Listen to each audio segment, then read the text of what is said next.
Avengers tuh apaan sih artinya? Itu kalimat saya pagi tadi ketika sarapan. Begini ayah, anak saya yang bungsu yang baru 12 tahun mencoba memberi jawaban versi dia. Dia melanjutkan, kalau ayah dizolimi lalu ayah melakukan tindakan balasan langsung, itu ayah melakukan revenge namanya. Ini dark justice ya ayah. Ayah balas langsung sendiri. Kalau ayah nggak bisa balas, lalu aku yang membalas perilaku zolim orang ke ayah, itu aku namanya Avengers. Kalimat itu cukup menyentak saya. Lumayan juga diajari anak zilenial ini. Straight to the gut, langsung tonjok perut. Dia melanjutkan, jadi ide-ide ayah di sosmed kalau banyak yang bergerak lalu membuat kekuatan melawan Thanos dunia, mereka adalah Avengers di dunia nyata. Asli ketonjok 2 kali ulu hati saya. Saya mantuk-mantuk berimajinasi sehingga berlanjut ke tindakan saya menginformasikan kepada sahabat semua. Jadi, melihat keadaan dunia saat ini yang dikuasai medical Thanos, harus kita menjadi Avengers terhadap kejahatan mereka. India misalnya punya obat non-Thanos yang mereka produksi sendiri. Hanya $40 atau 500.000 rupiahan selesai masalah positif COVID dari diri seseorang dengan tingkat kesuksesan 98%.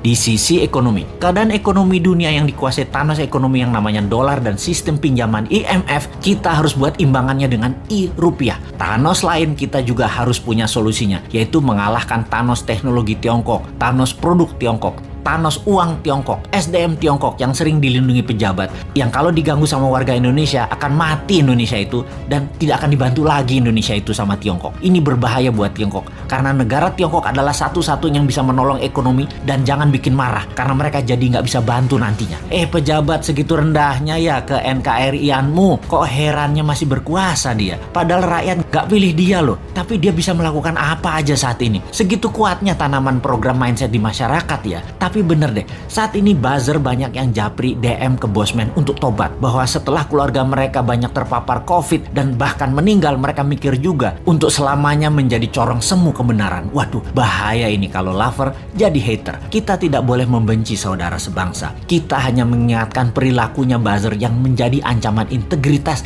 dengan produknya membenci sesama anak bangsa. Kita harus sudahi. Para buzzer, tobat. Andalah pemecah belah kesatuan NKRI. Juga mereka di sekeliling pejabat di istana yang parnoan karena tidak ingin sisi lain anak bangsa dapat porsi, menjadi pembisik pejabat dengan memberikan informasi untuk membenci kelompok yang menjual agama. Dan ini adalah generalisir yang berbahaya. Pendekatan solusi tersering dengan kekerasan itu juga harus disudahi. Ini bisa semakin meruncing perbedaan, dan ini menunjukkan ketidaknegarawanan pejabat serba bisa itu. Karena apa-apa dia yang ditugaskan untuk menyelesaikan harusnya dirangkul. Harusnya anak itu kalau salah jangan dimarahi atau dihukum, tetapi dirangkul. Pak Harto sukses selama 32 tahun itu tidak anti pemuda angkatan 6667, tidak anti angkatan 72, 73, 74. Semua dirangkulnya, bahkan dijadikan menterinya. Pak Harto lupa aja mengadopsi angkatan 96, 97, 98. Ambiar dia jadinya. Merangkul dan memberikan jabatan sesuai kompetensi membuat siapapun yang tadinya berbeda diberi kesempatan. Kalau berhasil, pejabatnya dapat nama. Kalau gagal, yang atas nggak dapat celah, tapi yang rusak adalah yang tidak kompeten tadi. Jadi nggak ada ruginya sebenarnya kalau pejabat sekarang cerdas bernegaranya. Kalau pejabatnya sempit atau memang tak berilmu luas, ya pasti goncang bernegaranya. Masih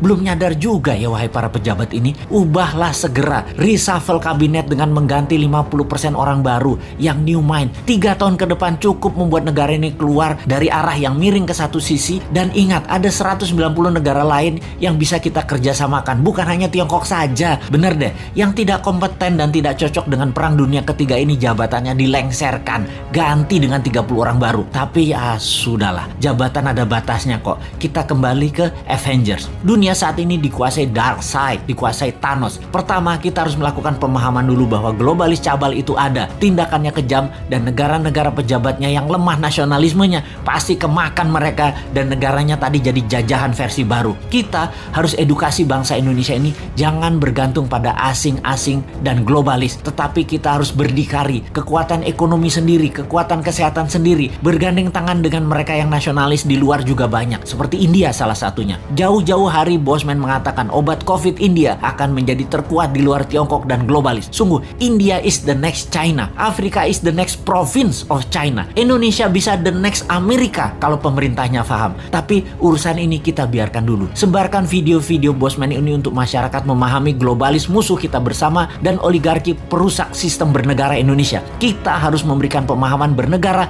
level dunia demi NKRI utuh di bawah panji Avengers New Mind, yaitu Anda semua sahabat. Anda adalah Avengers New Mind.